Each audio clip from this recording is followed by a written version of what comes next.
All right, let's dive into a topic that sounds like pure science fiction: quantum compression. It's a concept that promises the world, but as we're about to find out, the reality is, well, it's a whole lot stranger and honestly, way more fascinating than you might think. So you've probably heard the hype, right? This is the big, exciting question. We're drowning in data, and suddenly here comes this idea that sounds like a magic bullet.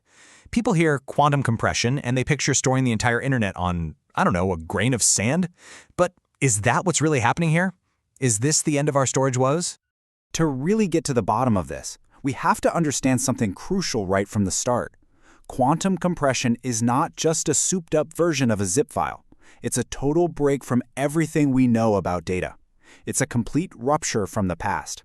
Let's dig into what that actually means. And this right here lays it all out. Think about classical compression. You zip a folder, you email it, the other person unzips it, they get a perfect bit-for-bit copy. It's all about certainty, and it's completely reversible. Quantum compression, it's a whole different beast. It operates in a world of probabilities of getting close enough. And the most important part, it's irreversible. It's a one-way street. It's a rupture. I love that quote. It just says it all, doesn't it? This isn't an evolution. It's not the next step up the ladder. It's a complete break from the old rules.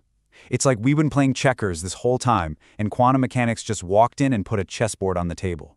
To understand this new game, you have to understand its rules, which come from physics itself. So why is it such a rupture? Well, to get that, we need to peek under the hood at the truly bizarre rules of the quantum world. This is where we get to the real heart of it all, what I like to call the collapse of certainty.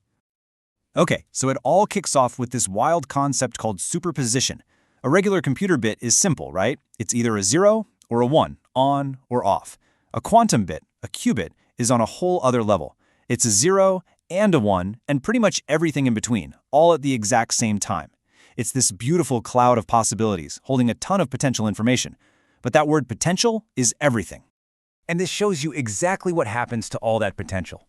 So you've got your qubit floating in its shimmering cloud of possibilities.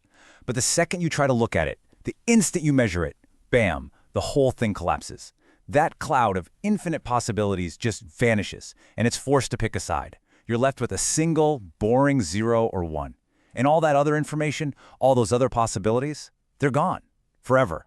And this is the point of no return, the irreversible collapse. You can't put the quantum genie back in the bottle. The very act of observing the information destroys it. So the idea of compressing a quantum state, saving it to a hard drive, and then pulling it back out perfectly intact later on, it's not on the table. And look, this isn't just a limitation of our current technology. This is baked into the fabric of the universe. Even our absolute best theories, like the really groundbreaking work on Schumacher compression, they don't even try for perfect recovery. They operate on what is basically a statistical promise, a really, really high chance of getting something almost identical to the original, but never, ever 100% guarantee. Now, if the mind-bending physics wasn't a big enough hurdle, there's also a massive practical engineering problem that you run into almost immediately. Let's call it the compression paradox. And here's the paradox, in a nutshell. Quantum information is incredibly fragile.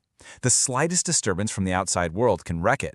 So, to protect it, you need something called quantum error correction, which works by adding extra, redundant qubits as a kind of backup. But wait a second. The entire point of compression is to reduce the number of qubits you need. These two critical technologies are fundamentally working against each other. So, okay, it's pretty clear by now that quantum compression is not the storage miracle we were all hoping for. But that does not mean it's useless. Not by a long shot. It just means we need to completely reframe how we think about it and understand the deal we're striking with physics. We have to understand the irreversible bargain. So let's just be crystal clear. Here's the final verdict. Quantum compression is not a storage revolution. It is not going to magically solve our ever-growing need for data storage. Believing that means you're missing its real and, frankly, much more interesting purpose. So if it's not for storage, then what is it good for? Well, it's an incredibly powerful tool for some very specific, very cool jobs.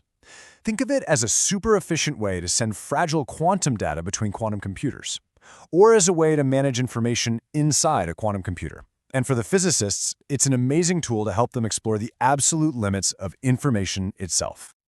This quote just nails it, doesn't it? You gain efficiency, but surrender certainty. That is the bargain. That's the trade-off, right at the heart of the quantum world. You get this incredibly efficient channel to move quantum information, but the price you pay is our old, comfortable, classical idea of perfect, guaranteed certainty. It's a deal you have to make with the laws of physics. And that really leaves us with a huge, fascinating question. As we push further and further into this new quantum era, this is probably just the first of many of these kinds of bargains we're going to have to make. Trading things we take for granted, like certainty, for new and powerful capabilities. The real question is, what other fundamental truths will we have to rethink next?